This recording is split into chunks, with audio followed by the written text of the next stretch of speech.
Hello again. Today we're going to work on drawing a picture of kind of a hazy sun with a river in it. Um, so I've done two of the drawings. This one's a little bit quicker, and you can see there's a slightly difference in color from one time to doing it to the next time to doing it. And so this is what we're aiming for today, is just to kind of get that kind of a nice hazy feeling. Now to get that hazy feeling, we tried to get a silvery color. And to get that silvery color, we're putting different layers of colors on top of each other. Now it makes a difference if you put a color on one on top of the other. So if you were going to go to erase something, the first color you put on is generally pretty attached to the paper, and the second layer you can get off easier. So sometimes when we draw something, we draw it nice and light, so that we're just kind of filling up the areas, blocking in the color. And what we're going to start with is the sun here, and you'll notice that all the lines here are kind of drawn in at the same angle. That kind of gives the picture kind of a certain rhythm or flow. So we're going to start by figuring out where our sun is going to be, probably low on the horizon. And it's going to be round, but I don't want you to draw a round circle, because like I say, we want that rhythm of going back and forth. So you're going to have to start out small and, just like a circle, get bigger. And we're going to do this a couple times, so if the first time doesn't work, you're not going to have to worry about sweat it out. So you can just make it a little bit bigger every time you kind of go over it, and kind of just adjust the feeling of roundness. It doesn't have to be perfectly round. And then I'm going to go over it and a little bit beyond the outer edges with yellow. So that gives me a kind of more of a glow and fills in all the white spots that would be left over. And then I'm going to do the same thing and with pink. And I'm not going to be as careful with the pink. This is more of a glow around it, and you can see I'm still keeping at that same angle, but I'm maybe not worrying so much about the white areas that I'm leaving behind, because then they'll give me areas for the other colors that I put on top. So the rest of this, we're going to go, this is where we'll spend most of our time, and that's a good reason why I'm holding the pencil kind of flat to the paper and not using the point, so that I can use the side, which has a bigger exposure, and it will help me fill in faster across. Now, like I always tell people, that this is a great way to just kind of watch what you're doing and just kind of feel how it's happening as you're putting the colors on top of each other. But it's also a good time to maybe be listening to some music, or sometimes I like to listen to somebody reading. And sometimes I like to just read to people as I'm doing my drawing. So we're going to fill in this whole area, and we're going to add, like I say, colors on top of colors. So you can see I put green and blue and pink over in this area, and there might be some areas where I'm also going to go and add this orange in there. The orange, when it mixes with the silver and the blue, it kind of gives me that more of a hazy feeling, but it gives me a warm hazy feeling. A cooler color would be if it was more of the green and blue. So it tells me I'm maybe in spring or summer. As we get down here, where we're going to, after we fill in this whole area, we're going to figure out where our river is going to be, and we're going to start by we're going to fill in this area here as we come down with more of a green color, so it looks like trees kind of off in the distance. And then we're going to kind of define the very bottom edge of the picture with the purple, which would be where the trunks or the shadows on the riverbank are. You can see here and here, there's like two I maybe put a little more purple in here and a little less purple in there. And so we have a layer in the back here that's lighter, and then a layer in the front that's darker. And these are more individual trees, so we're making those kind of trying to feel like they're rounded, but we're still keeping the same angle. And I've left a little bit more in this, a little more space in this area here, because I'm going to switch. When I get over to this side, I'm going to put some of the sun color, which would be a little more orange, and maybe a little bit of the yellow kind of in towards the trees. I don't use much of it. And on this side, it's on this side of the tree. On this side, it's on this side of the tree, because the sun's here.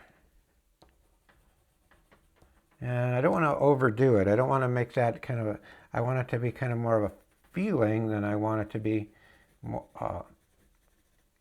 an actual presence in the picture. And down below here too, see right where underneath where I have my darker bits of green, then I'm also going to have more of my darkness for where the trunks and the shade are in the.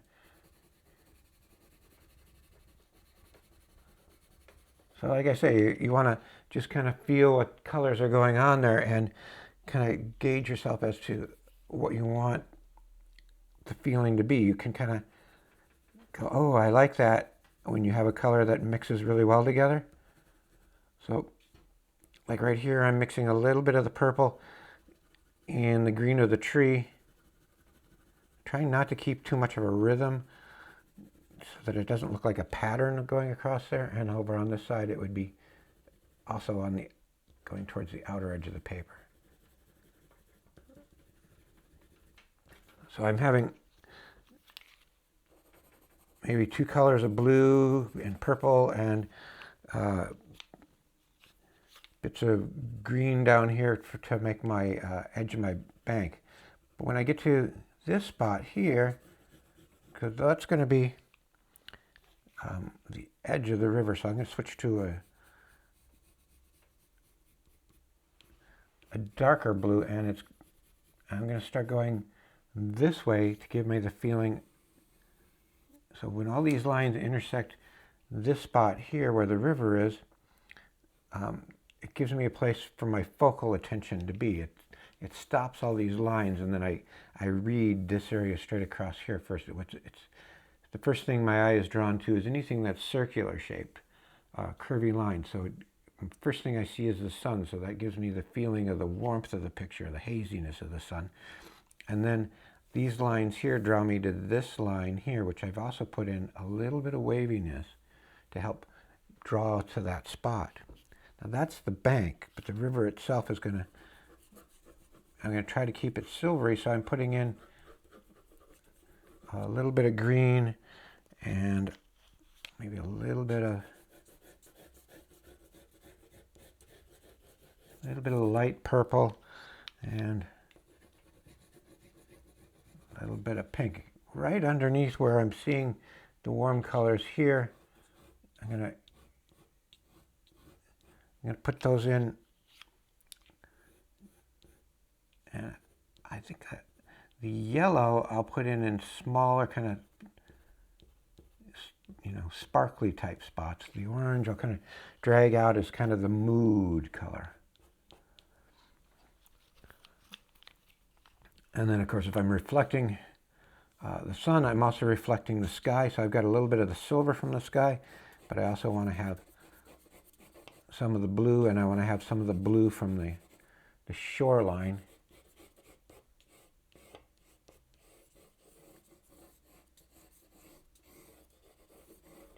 So that gives me my river. Now down here, what I've done is I've left kind of even though I'm drawing all my lines like this still down here, filling it in when I get to, or maybe I'll use a darker green so you can see it better.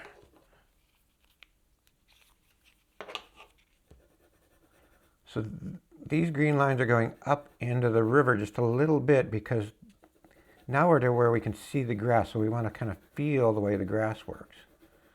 So I'm going to leave a little bit of what would almost be a feeling of a path, or a feeling of where two low spots kind of meet each other. So any lines I put close to the river are going to be fairly small, because I'm trying to get the feeling for grass, and each blade of grass will get bigger as it comes down towards me here.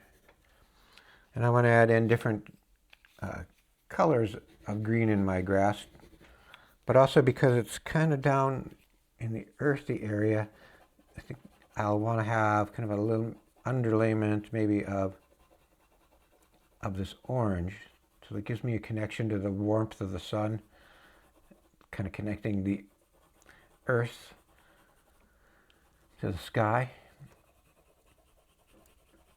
And as always, my darker, heavier colors will be closer to me because it'll feel more area as it goes away. And this is also a time too where, to give it the actual grass feeling, we maybe want to put a couple in that are kind of bending. And when we, especially when we get down to the edge of the paper here too, we want to make sure that we feel like they're starting off the page. We don't want to have like a whole row of them starting in one place, like this is the end of the universe. We want to connect our picture to the place it's in. So just for example here, there's this side's green, and then there's a green right here that's going off. And every single one of these has a shadow to it, but we won't sit there and draw all of them. But we would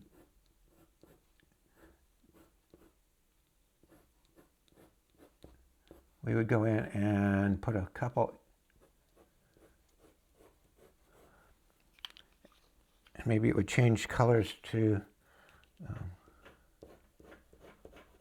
add in some pink in the background here maybe. Maybe some of the grasses, instead of having a purpley color, are having the blue. And this might be the one spot where we use some red to in with our grasses. We don't want to put in too much red, because red makes green things feel more vibrant.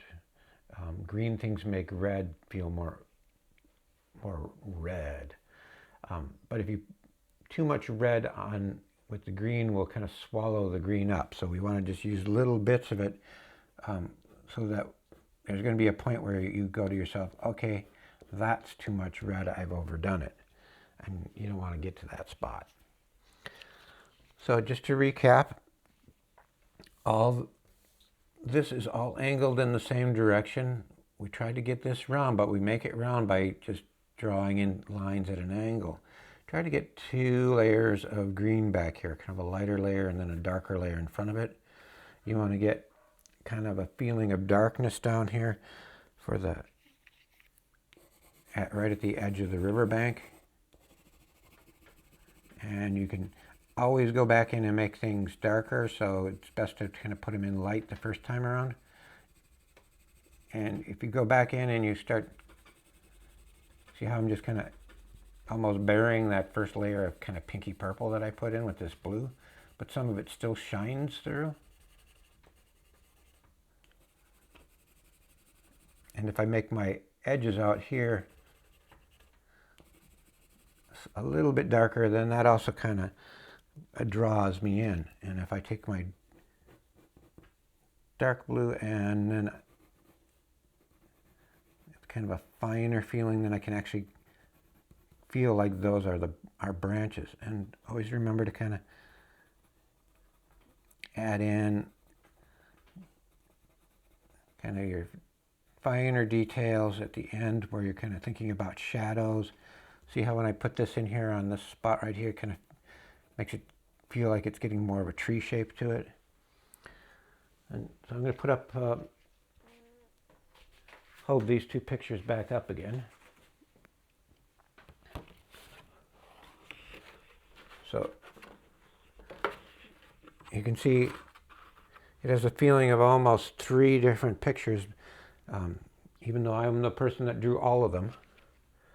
The last thing I did was I went, just to give it kind of a scope, a feeling of size, I could make that canoe bigger or smaller. I just used my dark blue and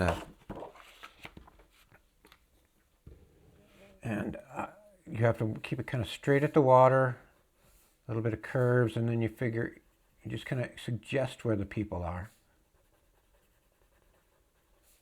And this is where I like to use the term sketchy. You kind of just scrub in a lot of lines, and when it's so small off in the distance, your brain will just kind of figure out which ones it wants to work. But behind the canoe,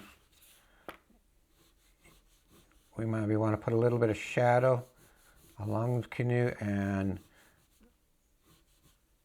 the water kind of forms a little bit of a little teeny tiny bit of a V right there. You can see I did that in this one too. And just a suggestion of people that are there. You don't have to be really, really careful about that. You don't have to put it in if you don't want to. This is your picture. You can do with it what you want. We're just trying to get all these colors mixed together, the greens, the orange, the pinks, the blues, and the purples, and kind of some sort of balanced feeling so that you get that feeling for the day that you're in when you've drawn this picture. You can see in both these pictures there's that little line, suggestion of a path. So each picture kind of tells a little bit of a story, and you can see right here what I've done is I left a little bit of white, or lighter rather, not white, lighter area behind the front row of trees before you get to the back one. Now the way you can do that if you've already got it dark and colorful like this is you can just add in another layer of trees in the back there.